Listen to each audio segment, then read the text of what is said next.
You are listening to 15 Minutes, the show with Osiris Munir, only on LA Talk Radio.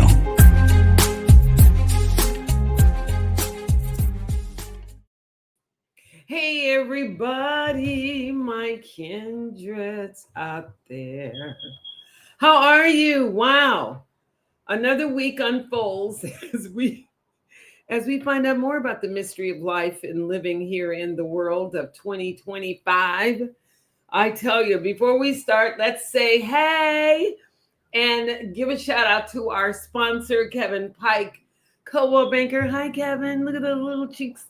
He is a senior real estate and probate specialist for Coldwell Banker, 818-571-1508. He is there to fulfill all of your needs. Everything you need to know, he knows it. I'm serious, you guys. He really is that good. That's why he's my sponsor, and I'm talking about him. So again, senior real estate and probate specialist, Kevin Pike, Coldwell Banker, 818-571-1508. Now back to our show. So the country is really going through it. I think the newest thing is that we're involving ourselves in the situation in Iran. So what determines, really quick, my little commentary, what determines our involvement in war? From a Buddhistic perspective, war is a condition of anger or asura. It's not just about the word anger. It's one person, usually two people, that don't see eye to eye, that one person wants to dominate the other person through an aggressive act or domination rather than making the situation harmonious. Not a lot of people know how to do that from what I can see. And so that's what anger is. It's almost like a competitiveness, self-righteousness. Someone is desire to dominate or try to feel superior to another person. We all, the last time I checked, we all are born, we live, we get old, we get sick, and we die.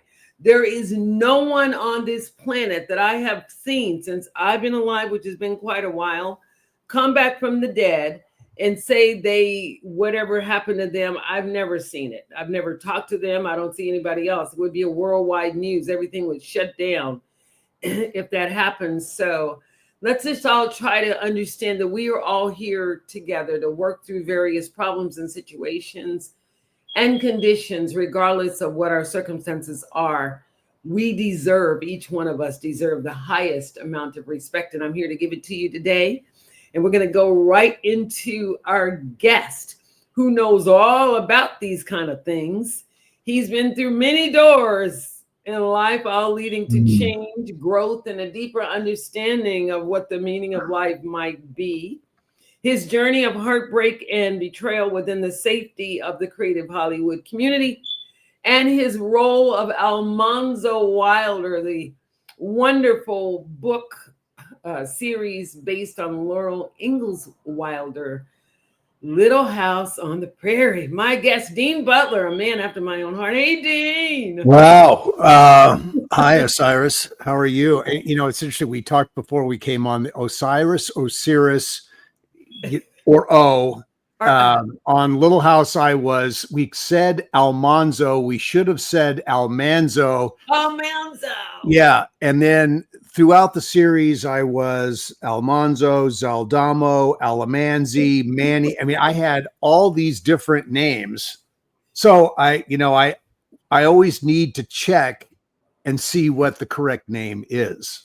So is it Almanzo or Almanzo? It seemed like it's actually, well, but Almanzo, and the clue is right in the first introduction that he has the character has on the program, where my sister says Laura to Laura Ingalls, who's Melissa Gilbert, obviously, said, Laura, I'd like you to meet my brother Almanzo.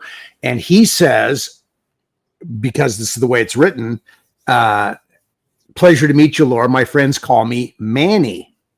Oh. And then she says, pleasure to meet you, Manly. And then that becomes the whole thing. That's the whole, but how we got from Almanzo to Manny to Manly, instead of I'm Almanzo, this is my brother Almanzo, pleasure. My friends call me Manny. she calls me man, then that would have all sort of made sense. Now, at the time, no one questioned that. There just wasn't going to be any question about that. And it was my first hours on the set. There was no way that was going to be a topic that was going to come out of my mouth. Right. But it just, we got letters right away. So names are important. What we call people, it's important. It's yeah. They really are. And there are people that will get upset if you don't say their name right. I've gone to other countries. Sure. I'm a Buddhist. So I meet a lot of people from Japan and China and all the other Asian countries, Pacific Islands, everywhere all over the world. And if you say the wrong name, they will correct you, because a name can mean different things depending on where you live and what the situation is and all of that. Of course. But speaking of wonderful, beautiful names, Dean Butler, actor, producer, director, and author, I want to talk to you, and we want to hear, how was it to celebrate the 50th anniversary of Loving Little House? And was there a doc on it? I think the name of the television is called Cozi, COZITV. Yes. How was that? And then we'll talk a little bit about the book. Go ahead. Well, Cozi is one of the sort of basic cable channels that has been running Little House for years. And I think they run it, depending on the time of year, they run it 2 or 3 hours a day. And they have been that company has been and Cozi is wholly owned by NBC.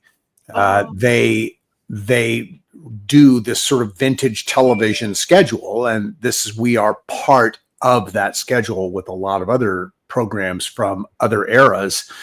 And they've been fantastic. We did, as a means of promoting, Cozi became one of the sponsors of our 50th anniversary event in Simi Valley. They ran promos for the event, and, Melissa Gilbert did promos for them, and they ran those promos. And then they did little documentary packages about different cast members that ran, I think, interstitially on their air and also on their website.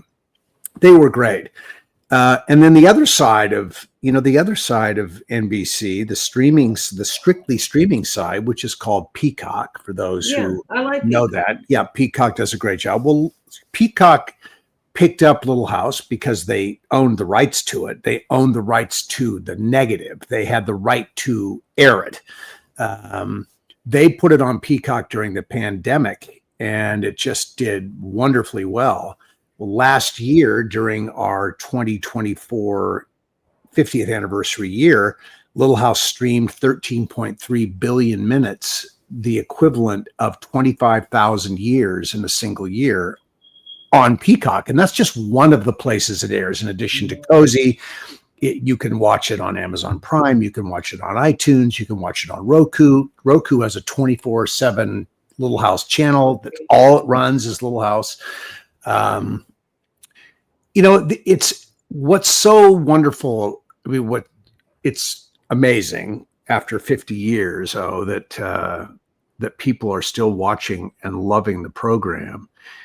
And it's such a validation of what Michael Landon set out to do, which was to create programming that would connect family, encourage people to sit and talk to each other.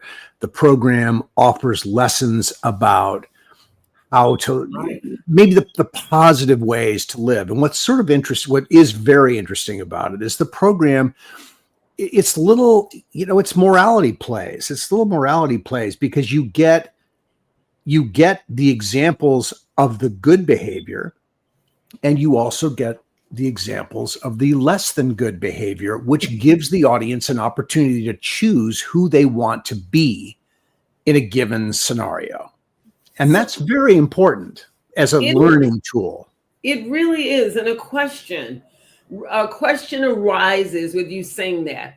Right now, this country is in turbulent times. The world is in turbulent times, where when I grew up, you could your neighbors would look out like, okay, I didn't see your kid come home yesterday or today. Where were they? Where are you? And then you could depend on, maybe say to a neighbor, look, I won't be home. My kid's going to come by or whatever. Yeah. And the family structure was so important. And now I don't even know we have a family structure anymore. I mean, so one reason Little House, in my opinion, is doing and still around is because people need that. They want that. I want to feel like I can come home and bring my problems in my home and leave them out there. Leave them out there.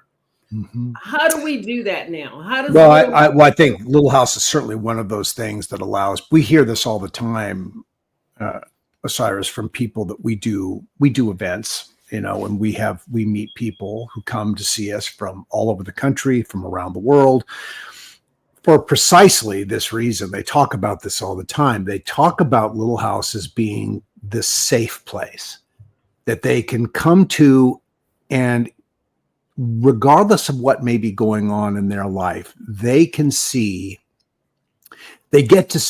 in the Ingalls and in those positive role models in the community, in the Walnut Grove community, they get to see, if not fully functioning families all the time, but families striving to function all the time.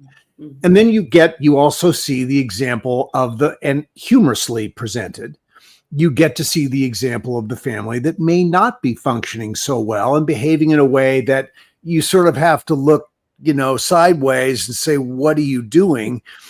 But it always works out as was the style of the approach to episodic television. And you could, in some ways you could write it off and say, well, that's just not the way the world is. It's like, life doesn't have wrap ups in 48 minutes. I completely agree with that. I mean, that's not wrong. That's absolutely accurate. But what's really good about that structure is you do get, in a condensed form, an object lesson in living that you can, if it strikes you, if it grabs your attention, maybe something sticks from that lesson that you can carry into the rest of your day-to-day life that may help you make a decision about something related to what you saw or completely unrelated to what you saw on the program, but tells you in very clear terms, because I think we fundamentally feel what's right. We know what's right. And if those things are processed, if that rightness is processed and becomes infused into your life, it can help you make in your life better decisions on all kinds of things. I'm listening to your introduction about where we are. And look, we have always had, in the world, there has always been a penchant for violence. There's always some group that's trying to dominate another group. And this energy exists I think on the extreme fringes of the spectrums of the political ideological spectrum. It's not in the middle. It's on the edges. And I think that we are all, in times like this, we are all offered a time. Most of us live in some part of the spectrum that is center left, center right, up, down, but we hover around the center, most of us. Right. Unfortunately, the tough part is the agendas are set by those on the edges, because that's where the greatest passion is. That's where the extreme beliefs is on the edges of the behavioral spectrum. Hmm. But this is why we have elections. This is why our Constitution, if we can keep it, guarantees freedom of speech. We can say what we think. And I think it's important that we try and say it in a way that's respectful, but nonetheless that we can say what we believe. And then it becomes a matter of developing a collective consciousness about the world that we want to have around us. I think this is, you mentioned that you are, you said you're Buddhist. Yes. Yeah. And I'm a Buddhist because of what it believes in world peace and each person taking responsibility rather than making the external world responsible for our inner life, state of life. That's why I like being a Buddha.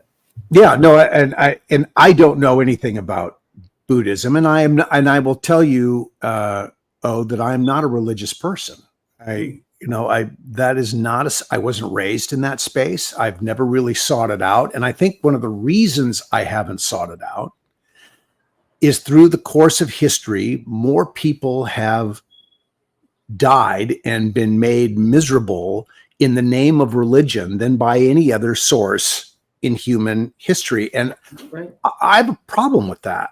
And it's not that there's something wrong with what's written in the religion. It's something that is a challenge in the people who are interpreting the religion. And the people who rise to leadership in a religion have a position, and the religious doctrine can be twisted to say whatever someone who is willing to twist it is willing to twist it to say. And I think this is really, I think this is basically why I'm not willing to listen to anything religious.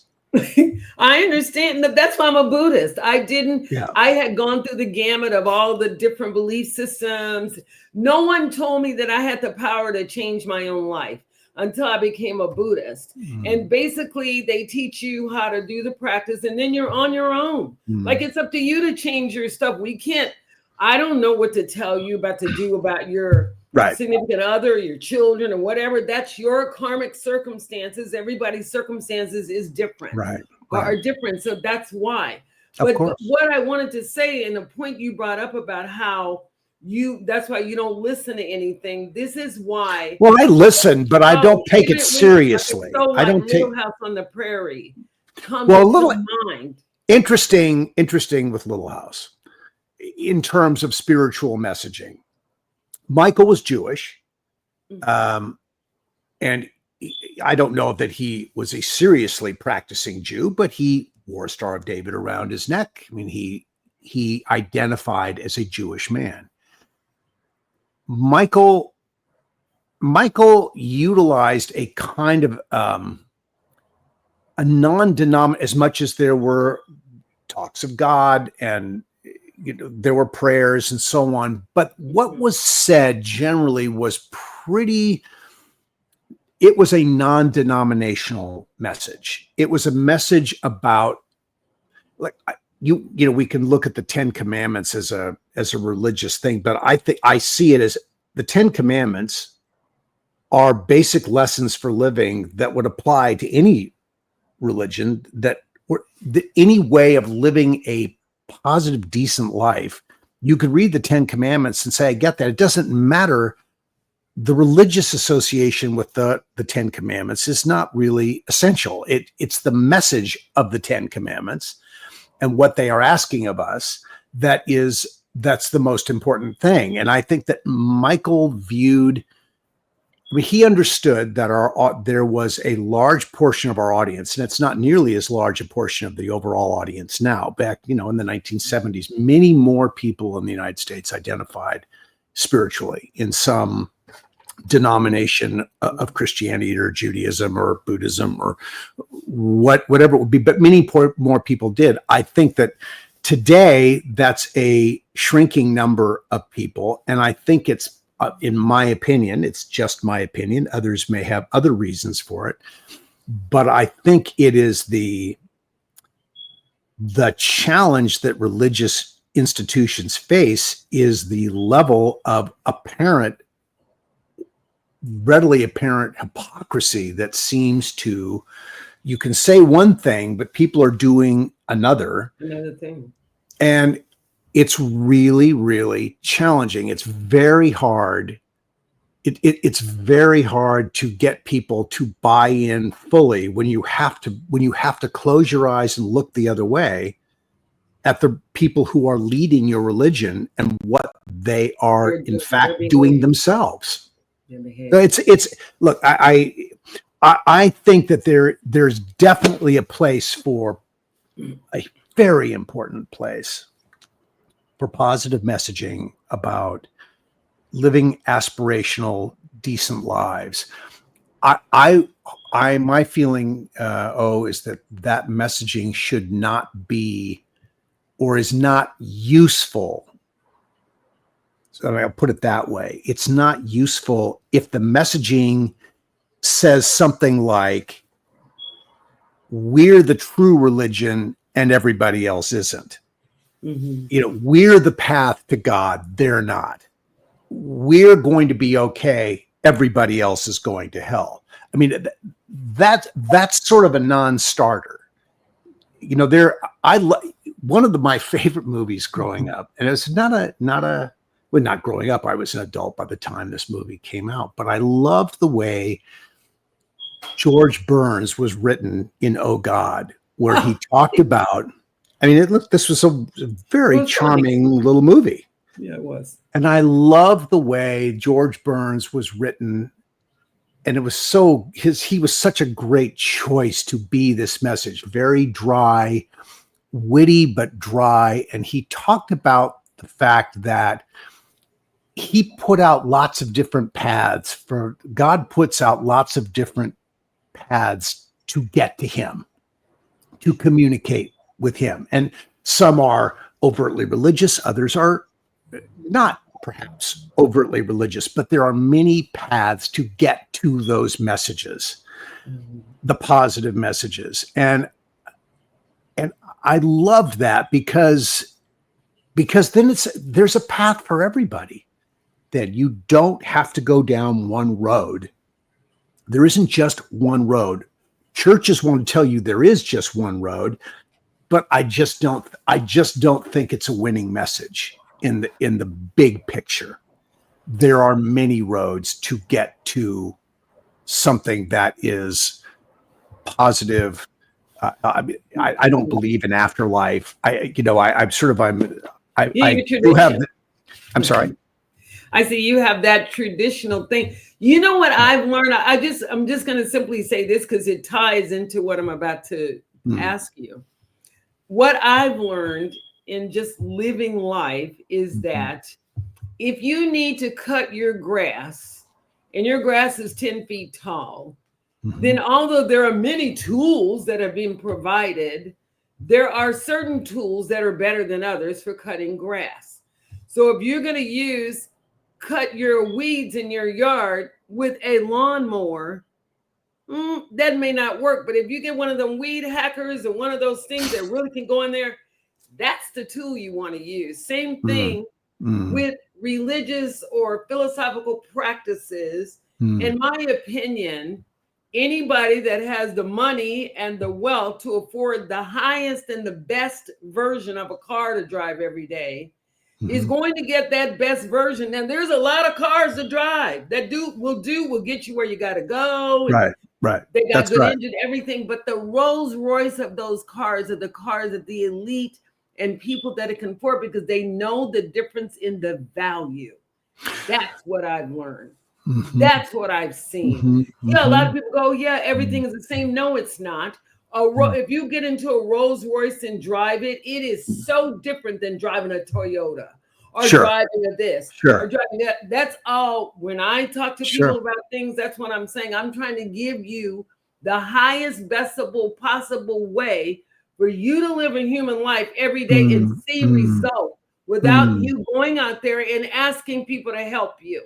It doesn't mean people aren't going to help you, but the helping starts with the person first understanding self. And a lot of people don't understand themselves.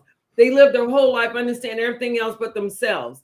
And and there's no practice. A lot of people have philosophy. They have no practice. You can't go to the gym and expect to have your arms and your legs toned if you don't use the right gym equipment. You can actually hurt yourself. Sure. That's no, what I think that's I think that's true.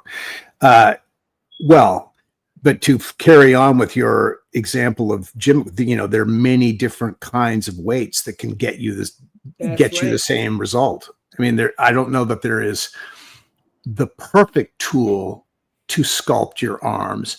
There are probably combinations of tools that you could use to sculpt your arms and work on your abs and do all of that.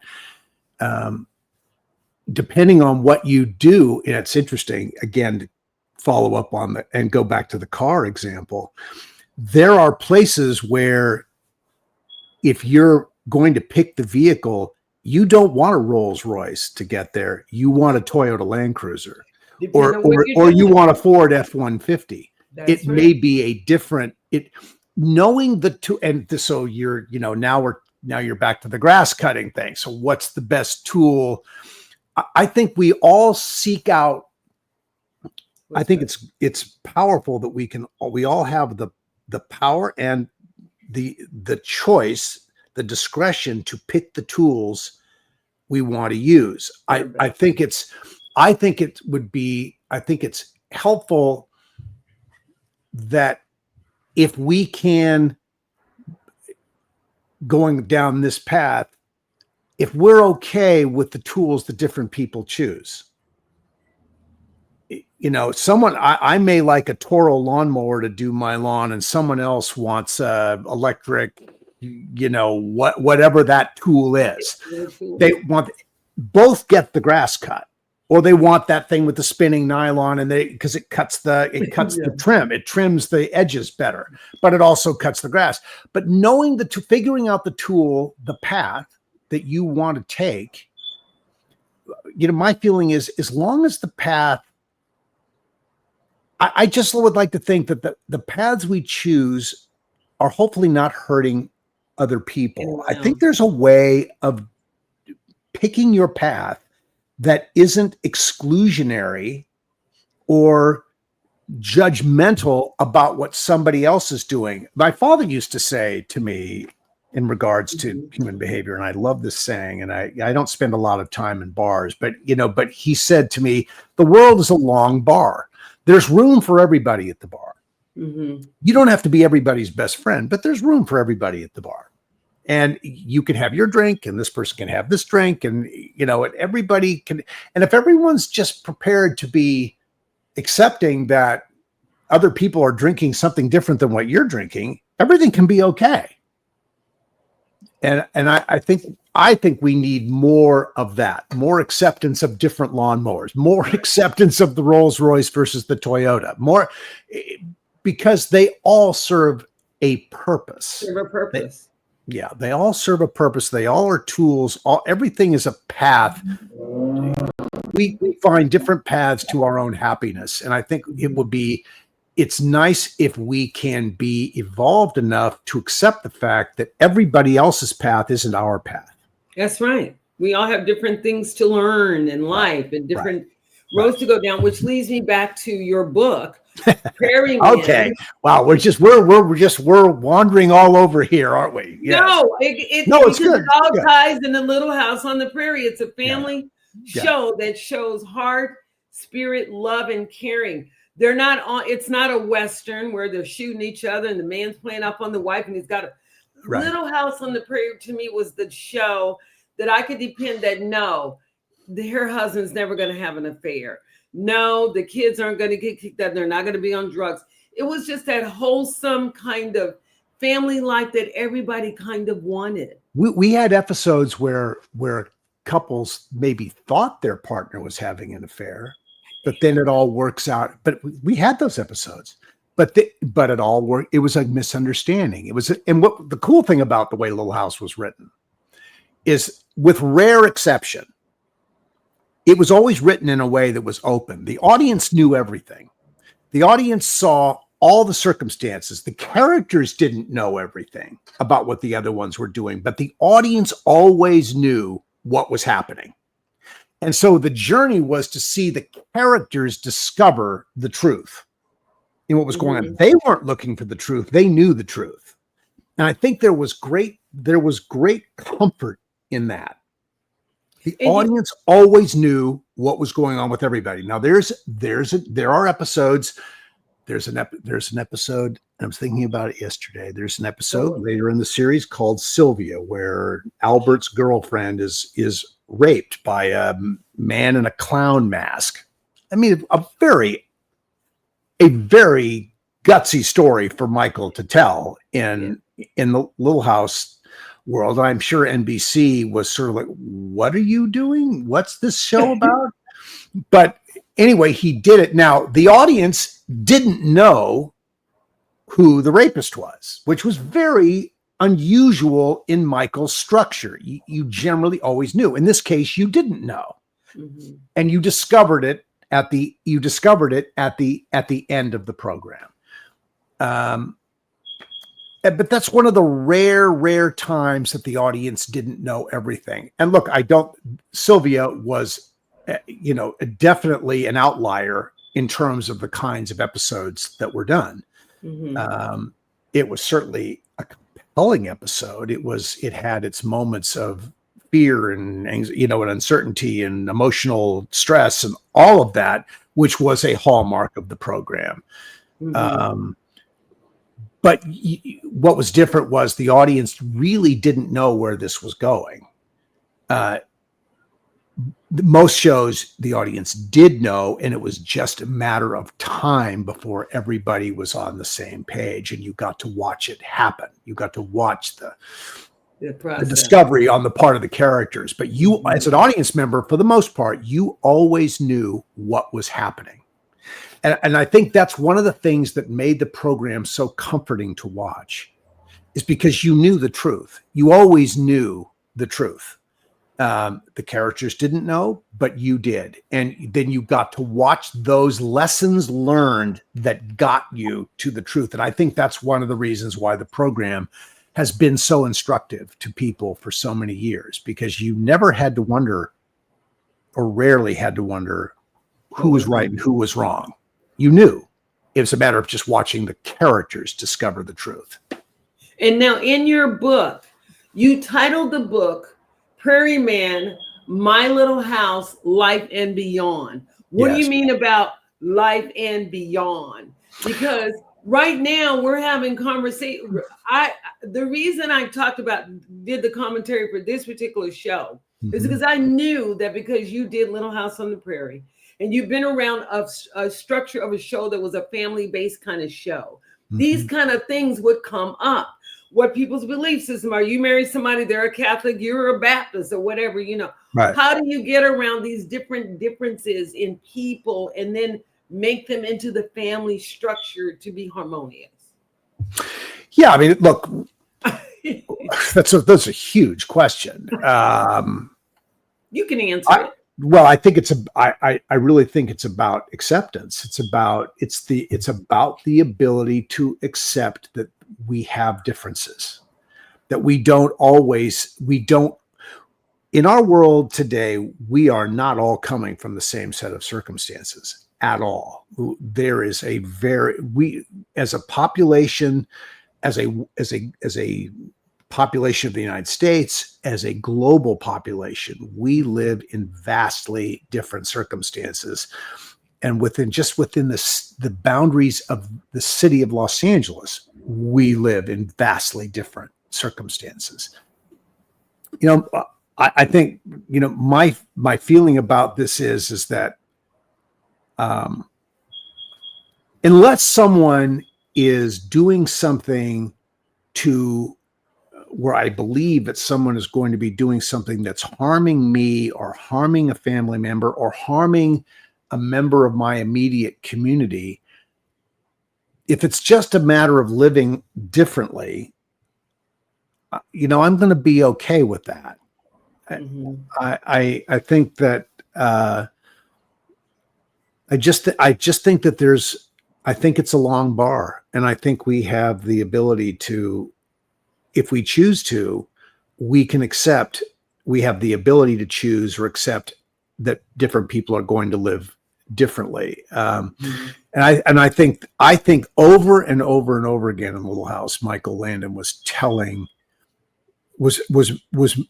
making those points about people and circumstances. Yeah. I mean, he always, in a non-religious way, the characters always encouraged a kind of moral generosity and decency, but it was never, if you don't do it the way I do it, you're wrong. You know, there was no wrong. There were choices that people made, and he would, you know, the program encouraged a certain kind of thinking, but not restrictively. For the most, it was, we have the ability to be, and look, if it gets, it's like sort of watching television. If the message is so uncomfortable, you just change the channel.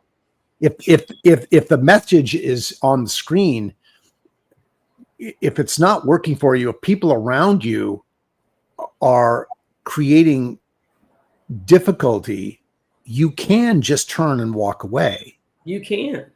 I mean, you can absolutely make that choice. It's not necessary unless someone is threatening the overall. I mean, look, I went to one of the protests this last weekend. You did? I did. I went to the Beverly Hills one. It's very close to where we live. We live in Westwood. We went there, and it was a very peaceful gathering. I mean, look, some of the signage was provocative. There's no question. I mean, there was some pretty strong language, but everybody was. And there were people there who didn't agree. There were people who were walking around with their, MAGA hats and making their statements. But there wasn't any direct, with the one exception where a guy did not like the message and he went and ripped the megaphone out of someone's hands who was making a statement. And people stepped in and they got the megaphone back, and the young man was escorted away. He wasn't told to leave. He was just taken out of that circumstance right there, and he was allowed to stay, and he continued making his points that were pretty provocative, but and they were not counter to the sort of larger message of the protest, but they were a little more violent in their expression. And I don't think anyone wanted, no one really, as a group, the thousands of people who were there, were not looking to be violent. They were looking to make a statement that could be seen and understood by lots of different people. And I think that's the nature of, I think that's protest at its on a healthy level, where we get to say if we don't like something, and we get to say if we like it. I mean, there were people there saying that they liked it and they liked the way things were going, and there was no, other than the one guy, there was no banging heads. There was no, there was nothing violent that happened. I'm not sure that was the case all over the city of Los Angeles, but it certainly was not the city was never burning to the ground during last weekend. It wasn't, the city was not on fire. Yeah, it wasn't that at all. And really, if you were paying attention, it wasn't that. Everybody knows. Everybody who was paying attention knows it wasn't that. But it was people exercising their First Amendment right to express express what they believe. Whether the truth is a very subjective thing. Yeah. Their truth. Yes, their truth. That truth. Truth. Their truth. Yes, I agree with that. It's their truth. Do you think there will ever be? We got a quick break for our sponsor, Kevin Pike, Coldwell Banker. Hi, Kevin. Senior real estate probate specialist for Coldwell Banker, 818-571-1508, 818-571-1508. Kevin Pike at Coldwell Banker. He will take care of your needs. Now back to Dean. Dean, do you think that right now, when we were growing up, this is what we had. We had Little House on the Prairie. We had the Cosby Show. Both shows And we're not talking about Cosby. I'm talking about his show, his I understand. No, I know where you're going. You know, both shows were family shows. They were the only shows that anybody could watch. White families, black families, any family, as long as you were an American family, you had privy to those shows. Yeah. Whether or not it identified, or we identified with a particular cultural aspect of a show, was neither here nor there. The whole point is that they were both American shows that everyone loved, and they were encouraging. Do you think that in these times we will ever have shows like that again, or those shows are necessary to have again to show unity and family, that there's still some of that goodness left? I think that the audience has been carved up in such a fine way, given the profusion of streaming platforms, in addition to the broadcast networks, which have really changed, interestingly, from purveyors of primetime programming that was comedy and drama. And that's all that is still there. But really what they're turning to is game shows, sports, and news. That's really what the networks are doing now. And there's still, and there may be some, legitimate dispute about the fact that they are, whether they are or not, still the most powerful distribution purveyor of information out there. I think they probably still are, just because of their numbers. But the audience is carved up so finely now. I think what's interesting now is, I think people who are making things, the opportunity to make distinctly different kinds of programming has never been better than it is right now, because you have the capacity to reach the exact audience you're looking for based on the demographics of who's watching that channel. And so it's just a question of, you have an idea, or who that audience is, and you want to make something, you're going to pitch to that network, that channel, that streamer, the program, an idea that audience is going to be receptive to. Now, if it's really a breakout thing, you can pitch it that maybe it starts off as something for your core audience, but then it grows. And of course, that's the nature of, it's the beauty. Audiences find things if they work. But I think it's harder to speak to the mass audience. Those days of water cooler talk in the office or at school the next day, when you've been watching something on, you're likely to have been home watching one of three networks, maybe different networks at different times during a given evening. But you had a really good chance of having a common experience with a lot of different people, because 20 million people are watching each one of these channels at a given time during prime time. And maybe that number may be a little high, and those numbers are much lower now. The metrics of success on television now are vastly different than what they were in the years that we were making Little House. It just is, because of the number of outlets that there are. Netflix is making Little House again. Now they've just started. They're going to redo it. They're doing it again. Little House. They're doing it again. They have acquired the rights to do the program from the family company that owns the film and television rights. And the program has been completely recast. It's being, you're going back to the very beginning of what Little House was. It started in the pilot with Little House in the Big Woods, and really went right to Little House on the Prairie, the third book. And I think that this series is really focusing, it may touch on the first book, but I think my sense is it's really focusing on the third book, which is, of course, the most popular title of Laura's books, Little House on the Prairie.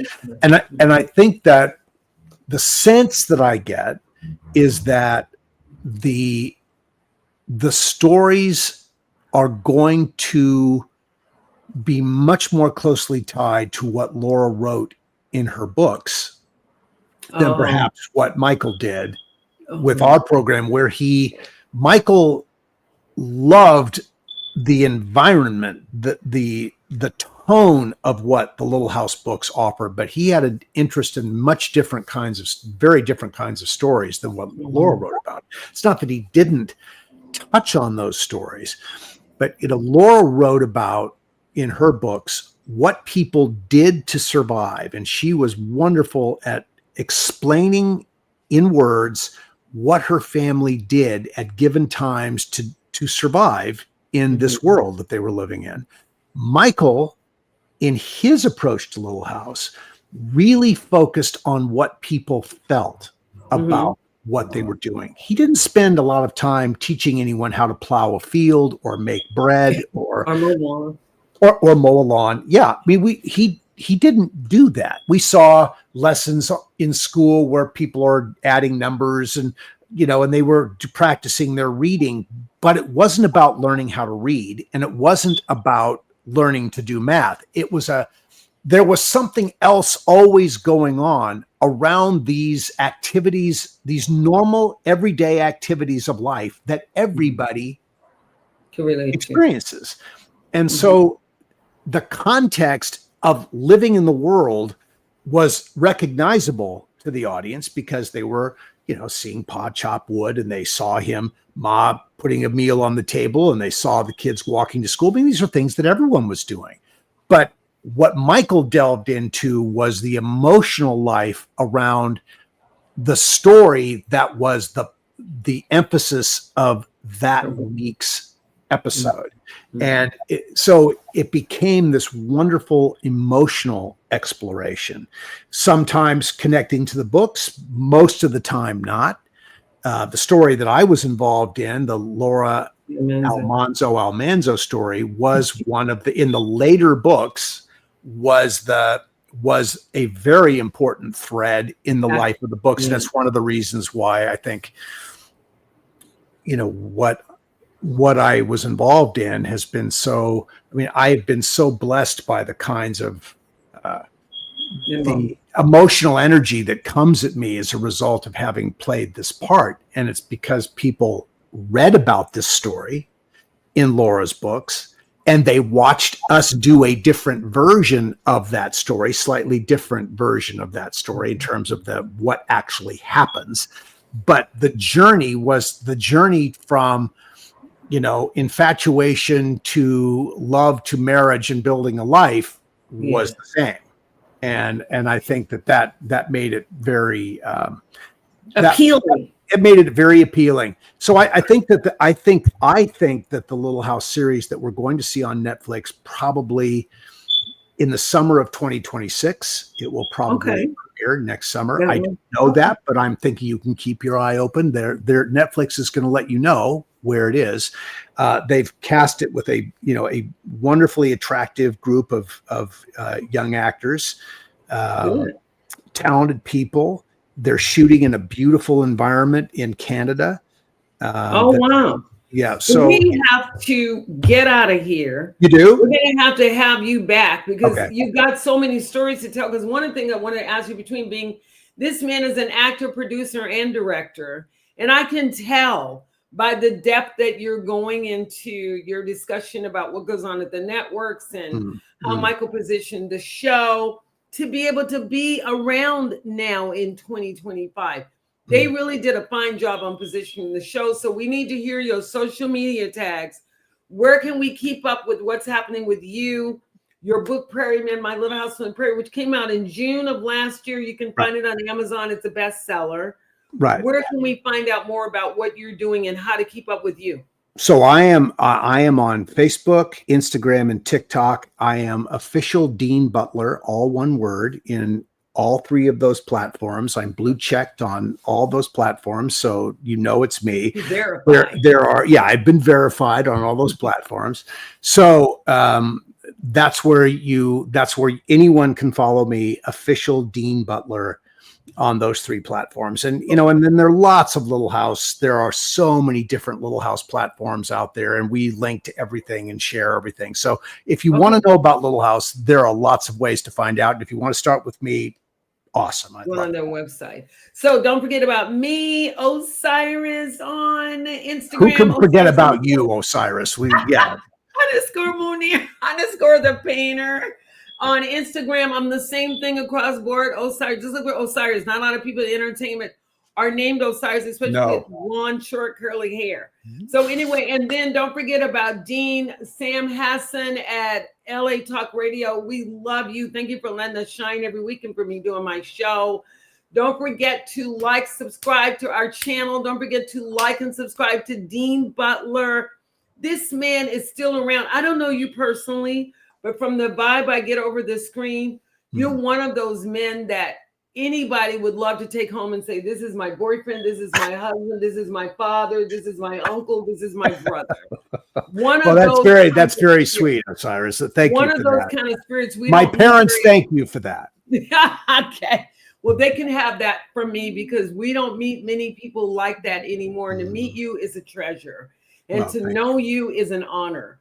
So that's it. Don't forget, I like you. I like you for the people that you are and what you're trying to do for yourself every day, facing your brave obstacles and things that try to get in the way when you're moving forward. And I love you because I love you because you're such beautiful people out there in the world. Okay, don't forget. Smile. It works wonders. And we'll see you next week. Bye, Dean.